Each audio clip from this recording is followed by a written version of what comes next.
ወደ ጥያቄዎች ከመግባቴ በፊት እኔም ስለ አባይ መጠናቀቅ አንዳንድ ነገሮችን ማለት ፈልጋለሁ ስለ ግድቡ።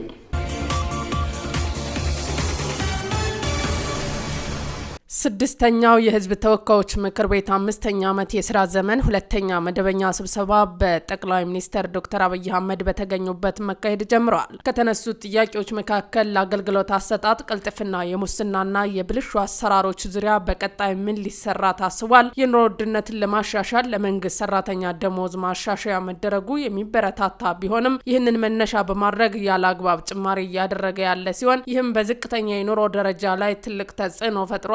የኑሮ ውድነት በዘላቂነት ለመፍታትና ህገወጦችን ከመቆጣጠር አንጻር ምን እየተሰራ ይገኛል? የህዝባዊ ምክክር ኮሚሽን የተለያዩ ስራዎችን እየሰራ ቢሆንም በቀጣይ የሚመጣውን ምርጫ በተመሳሳይ ሂደት ነው የሚካሄደው ወይስ በሀገራዊ ምክክር ኮሚሽን የመጡ ሀሳቦች ተካተውና ተሻሽለው ይካሄዳል? እንደዛ ከሆነ በተያዘለት ጊዜ ገደማ ማጠናቀቅ ይቻላል ወይ? የትምህርት ጥራትን ለማሻሻል እንዲሁም መምህራንን አቅም ለማሻሻል ምን አይነት ስራዎች ይሰራሉ? የባህር በር ለኢትዮጵያ የህልውና ጉዳይ ነውና ከሻቢያ ቡድን የኢትዮጵያ ጥያቄ ለማዛባት የሐሰት ፕሮፓጋንዳ የሚነዙና የሚያሰራጩ ኃይሎችን አሰማርቷል። ይህንን የደቀነው አደጋ ለመፍታት በመንግስት በኩል ምን እየተሰራ ነው? በካሚሽ ህዝብ የመብራትና የመንገድ አገልግሎት ለበርካታ ዓመታት እንደቀጠለ ነው። ኃጢአት የሌለባቸው ህዝቦች አሉ፣ መፍትሄ ይሰጣቸው። በአማራና በኦሮሚያና በተለያዩ ቦታዎች ያሉ ግጭቶችን የተጎዱትን ህዝቦችና መሰረተ ልማቶች ቁጥር ይገልጹልናል። መንግስት የጸጥታ ቡድኖች ሽብርተኞች የሚላቸውን ከመውጋት ባለፈ በሁለቱ ክልሎች የተለየ ፖለቲካዊ መፍትሄ ለመስጠት ለምን አይሰራም? የፖለቲካና የህሊና እስረኞች በተደጋጋሚ የፍርድ ቤት ቀጠሮ እየተጎዱ ነው። ለምርጫው ፍትሐዊ እንዳይሆን ላለማድረጉ ምን ዋስትና ይሰጠዋል? የሚለውን የእያንዳንዱን ጥያቄ በዝርዝር የምናስደምጣችሁ ይሆናል። ውድ አድማጭ ተመልካቾቻችን ቻናላችንን ሰብስክራይብ፣ ላይክ፣ ሼር ማድረግ አትርሱ። በቀጥታ ወደ ዝርዝር መረጃዎቻችን። መንግስት የቀይ ባህርን አጀንዳ ያነሳበት መንገድ ስድስት ድስት ጥዶ አንዱን የማሳረር ሂደት ነው። የፓርላማ አባሉ ደሳለኝ ጫኔ በአማራና በኦሮሚያ ክልል እየተካሄዱ ባሉ ጦርነቶች ጉዳት የደረሰባቸው ሰላማዊ ሰዎችና መሰረተ ልማቶች ጉዳት ይፋ እንዳደረጉ ጠቅላይ ሚኒስትሩን ጠየቁ። ዶክተር ደሳለኝ ጫኔ ፌዴራል ፕሬዝዳንት ታዬ አጽቀሥላሴ መስከረም 26 ቀን 2018 ዓ.ም ያቀረቡት የመክፈቻ ንግግር ብሩህ ተስፋ የተሞላ ቢሆንም በኢትዮጵያ ከዕለት ተዕለት ህይወት ውስጥ ካለው ሰላምና የጸጥታ መናጋት፣ የኑሮ ውድነትና የዲሞክራሲ ምህዳር መጥበብ አኳያ ከንግግራቸው ይዘት ጋር የሚጣረስ ነው የሚል እምነት አለኝ በማለት ወደ ጥያቄያቸው ተሻግረዋል። ጥያቄያቸውን ከማቅረባቸው በፊት ግን አንድ ማሳሰቢያ ሰጥተዋል። እሱም ዛሬም የማነሳቸው ጥያቄዎችን ጠቅላይ ሚኒስትሩ በጨለምተኝነት እንዳይወስዷቸው ያሳሰቡት ነው። ጥያቄዎቹም የህዝብ በመሆናቸው እንጂ ጨለምተኛ በመሆን አይደለም ብለዋል።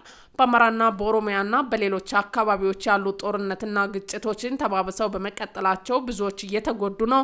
ጠቅላይ ሚኒስትሩም እንደ ጸጥታ መሪነትም በአማራና በኦሮሚያ ክልሎች በእነዚህ ጦርነቶች ምክንያት የተጎዱ ሰላማዊ ሰዎችና የሰላማዊ ሰዎች መሰረተ ልማቶች ቁጥር በግልጽ ይፋ እንዲያደርጉ ጠይቀዋል። የጸጥታ ችግሮችን ለመፍታት ጽንፈኛና አሸባሪ የሚላቸውን ቡድኖች ከመውጋት ባለፈ ለሁለቱ ክልሎች ከወታደራዊ አማራጮች ውጭ የተለየ ፖለቲካ መፍትሄ ለመስጠት መንግስት ለምን አይሰራም ሲሉ ጠቅላይ ሚኒስትሩን ጠይቀዋል። የኢትዮጵያ ህዝብ የእርስ በርስ ጦርነት አንገፍግፎታል። በሀገር ውስጥ ተንቀሳቅሶ ሰርቶ መብላት ከብዶታል። ሀገራችንም እንደ ኮሎምቢያ ከውስጥ ታጣቂዎች ጋር 50 ዓመታትን እየተዋጋች ልትቀጥል አትችልም ሲሉ አጽንኦት ሰጥተው አሳስበዋል። የፖለቲካና የህሊና እስረኞች የተፋጠነ ፍትህ እንዲሰጣቸው ቢጠየቁም የፖለቲካ አቅጣጫ የተሰጠበት በሚመስል መልኩ በተደጋጋሚ የፍርድ ቤት ቀጠሮ ያለ ፍርድ እየተንገላቱ ነው።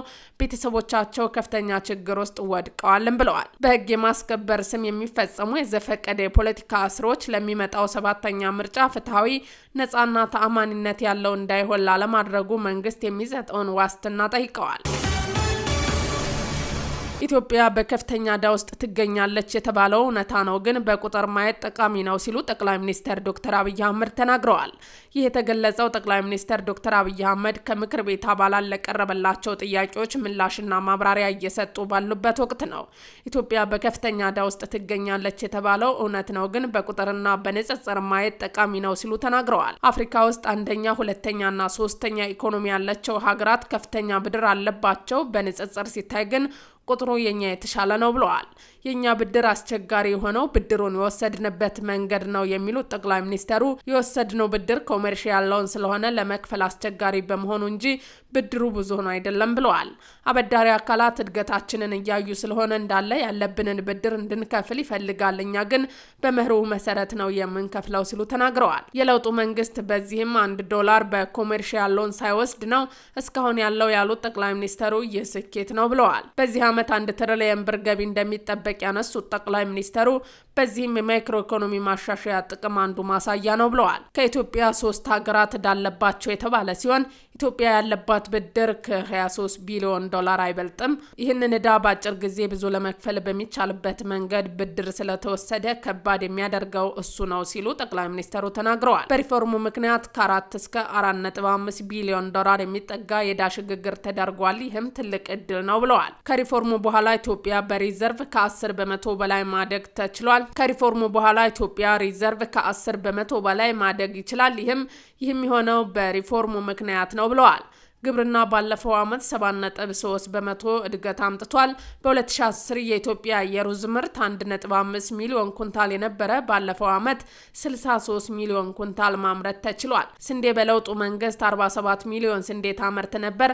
ባለፈው ዓመት 280 ሚሊዮን በላይ ኩንታል ስንዴ ተመርቷል። ከለውጡ ማግስት ቡና 4.5 ኩንታል የተመረተ ሲሆን ኤክስፖርት የተደረገው $700,000 ሲሆን ባለፈው ዓመት 11.5 ሚሊዮን ኩንታል ተመርቷል። በዚህም $2.5 ቢሊዮን ኤክስፖርት ማድረግ ተችሏል።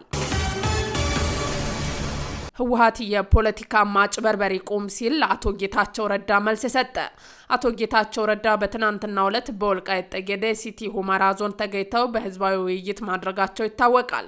ባደረጉት ንግግርም በተፈናቃይ ስም የሚነግዱ ፖለቲከኞች አሉ የሚል ቃል መናገራቸው ህወሓትን አስቆጥቷል። በምርጫ ቦርዱ የተሰረዘው ህወሓት ዛሬ ባወጣው መግለጫ የትግራይን ህዝብ ሞትና ስቃይ፣ ኪሳራ፣ ፖለቲካዊ ማጭበርበር ይቁም፣ የፕሪቶሪያው ስምምነት ተግባራዊ ይሁን ብሏል። የፕሪቶሪያው ስምምነት ከተፈረመ 3ኛ ዓመቱ እየተቃረበ መሆኑን የጠቀሰው መግለጫው አሁንም በህዝባችን ሞትና ስቃይ ላይ ፖለቲካዊ ሴራ ቀጥሏልም ብለዋል።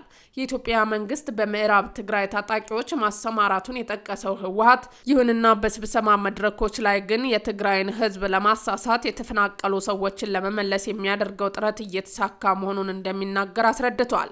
መግለጫው ሲቀጥልም ለዚህ ማሳሳጃ ስትራቴጂ ከሃዲው ቡድን የመንግስት ተላላኪ በመሆን እያገለገለ ነው በማለት አቶ ጌታቸው ረዳን ወንጅሏል። ጨምሮ ይህ ከሃዲ ጨካይ ቡድን በትግራይ ሉዓላዊነትና ህልውና ላይ የተነሱ የዘር ማጥፋት ወንጀላዎችን መሳሪያ መሆኑን ቀጥሎበታል በማለት አስታውቋል። ህወሓት የፕሪቶሪያው ስምምነት ተግባራዊ መሆን እንደሚገባው ጠቅሶ ሲቀጥልም የኢትዮጵያ መንግስት ቤት ሰብረው የገቡ ወራሪዎችና ሰፋሪዎችን ከትግራይ መሬት ውስጥ የማስወጣት ግዴታውን መወጣት አለበት ብለዋል። ይህ በእንዲህ እንዳለ አቶ ጌታቸው ረዳ በንግግራቸው ከወንድሞቻችን ጋር መኖር የሚያስችለን ስራ መስራት አለብን። በተፈናቃይ ስም የሚነግዱ ፖለቲከኞች አሉ። የአማራና የትግራይ የህዝብ ለህዝብ መድረኮች ይበልጥ በማጠናከር የነበረውን የህዝቦች አንድነት መመለስ ይገባል። ፖለቲከኞች በሚፈጥሩት ችግር የተነሳ ህዝብ ችግር ውስጥ መግባት የለበትም ማለታቸው ይታወሳል።